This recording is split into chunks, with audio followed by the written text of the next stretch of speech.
Something is happening right now that the financial media is not covering. Not because they don't know, because they do know, and they are not talking about it. Pull up the SEC filings from the last 18 months. Look at the insider trading disclosures. Look at what the wealthiest individuals and institutions on the planet have been quietly, methodically doing with their money. Not what they're saying on television, not what they're posting on social media, what they are actually doing with their assets. Because there is a gap between those two things, and that gap is where the real story lives. Let me show you what I found. In 2024, corporate insider selling hit levels not seen since the dot-com bubble. The people who run America's largest companies, the people with the most intimate knowledge of where the economy is actually heading, were selling their own stock at a historic rate. Jeff Bezos liquidated over $8 billion in Amazon shares in a single filing window. Mark Zuckerberg sold Meta stock continuously throughout the year on a pre-scheduled plan that conveniently peaked during a period of maximum public enthusiasm for AI. Jamie Dimon, the CEO of JP Morgan Chase, the man whose bank holds more consumer deposits than any other institution in America, sold Chase stock for the first time in his 2 decades at the company. Think about that. The man who runs the largest bank in the United States decided that right now was the time to get out. These are not random decisions. These are not coincidences. When you see this many people at this level moving in the same direction at the same time, you are not looking at individual choices. You are looking at a consensus. And the question you have to ask is, a consensus about what? To answer that, I need to show you something that happened 50 years ago. Because this pattern has a history, and the history is damning.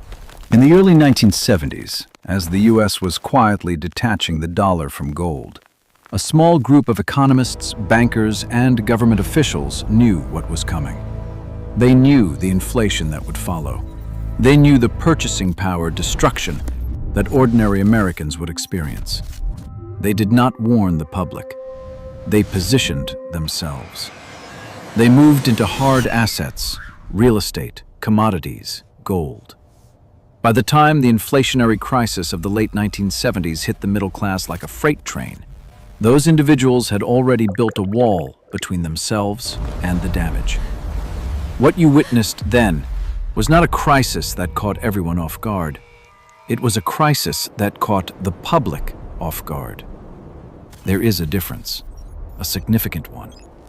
And right now, in 2026, I am looking at data that tells me we are in the positioning phase of the exact same move. Follow the money with me. Land purchases by ultra-high net worth individuals have accelerated dramatically since 2022. Bill Gates became the largest private farmland owner in the United States, over 270,000 acres. That's not an investment in food production.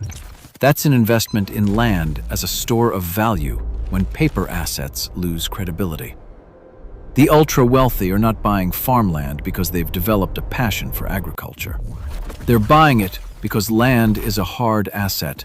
It cannot be inflated away. It cannot be hacked. It does not have counterparty risk. It just exists. Water rights are the next layer. In the American West, in Australia, in South America, institutional buyers have been quietly acquiring water rights, the legal ownership of access to water sources, at a pace that should alarm anyone paying attention. When sovereign wealth funds and private equity firms start treating water as a portfolio asset, you have to ask yourself what they know about the future that you don't. But here is where this investigation gets truly extraordinary. Here is the thread that ties the entire pattern together. In 2023, a geological survey in central Iran revealed an estimated 8.5 million tons of lithium beneath the Gavkuni Basin, the largest deposit ever recorded on Earth. The discovery barely made the news cycle. It was buried under political headlines within 48 hours. Now I want you to hold that fact in your mind while I give you a second fact. Every electric vehicle, every utility-scale battery, every piece of the clean energy infrastructure that governments from Washington to Brussels to Beijing are mandating by law, all of it requires lithium. The International Energy Agency has publicly stated that current lithium supply projections fall critically short of what the green energy transition demands. This is not a fringe analysis.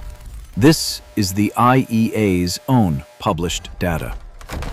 There is a structural, legally mandated global demand for lithium that the current supply chain physically cannot satisfy. Now you have a deposit that could reshape that entire equation sitting inside a country, Iran, that is economically isolated, cut off from global capital markets, under maximum sanctions pressure, and desperate for any pathway toward economic normalization. What does that deposit look like to a billionaire infrastructure fund looking for the next 50-year asset? It looks like oil looked in 1945. It looks like the most valuable buried resource on Earth, politically inaccessible for now, but accessible to whoever is positioned when the geopolitical winds shift. And here's where the detective work gets cold and uncomfortable. Because the elites who are buying land and water rights and lithium infrastructure stakes are not doing this because they think things are going to be fine. People who think things are going to be fine leave their money in the stock market. They buy index funds. They stay liquid.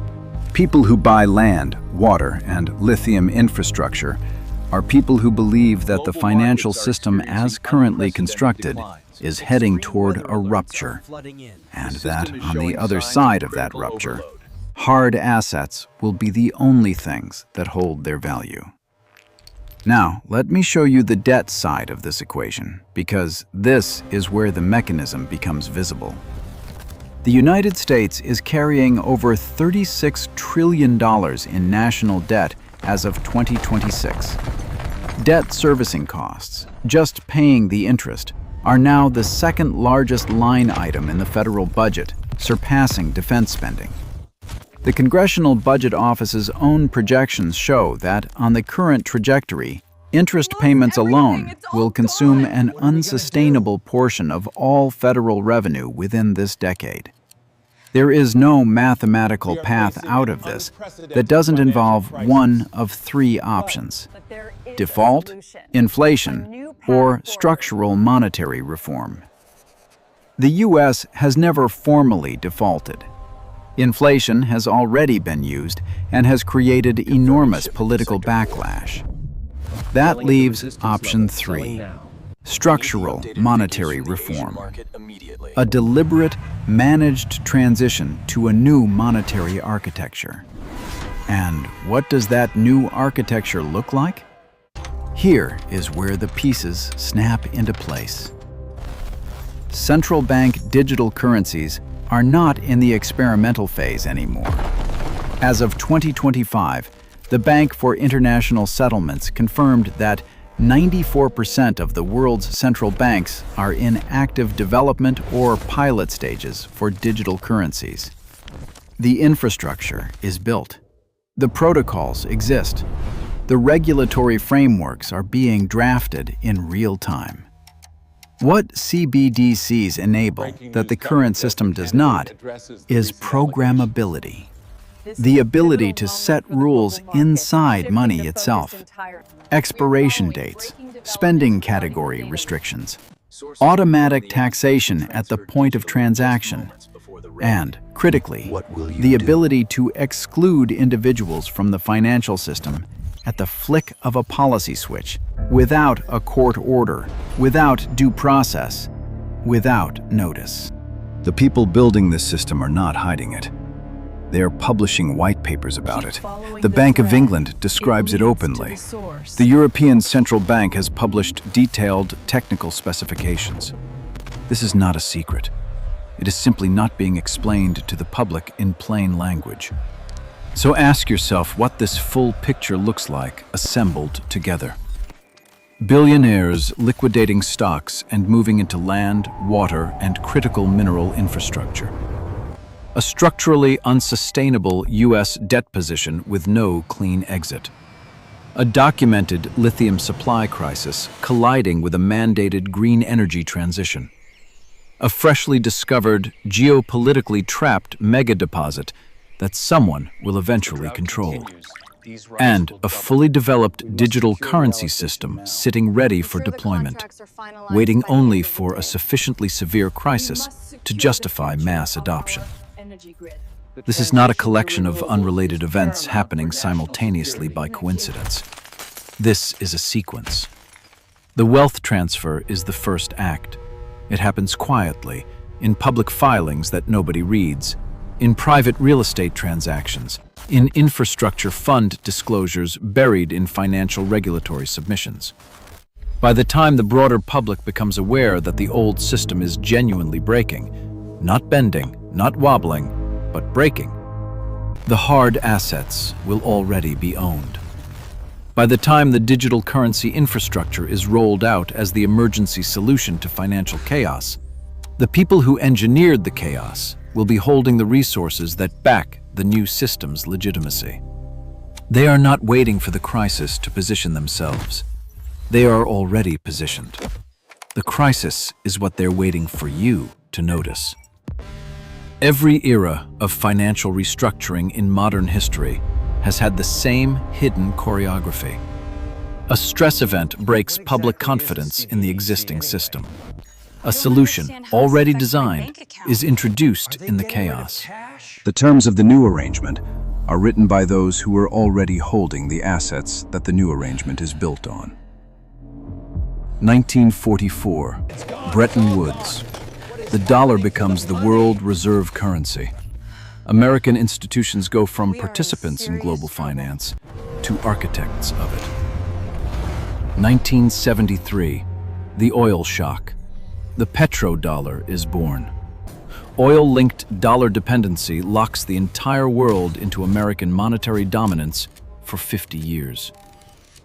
And now, 2026, the dollar system strains under its own debt weight. Clean energy creates a new resource hierarchy. Digital currencies stand ready to replace cash. And somewhere under the Iranian desert, 8.5 million tons of lithium waits for the political moment that makes it accessible. The people who understand this are not watching the news, waiting to react. They already reacted.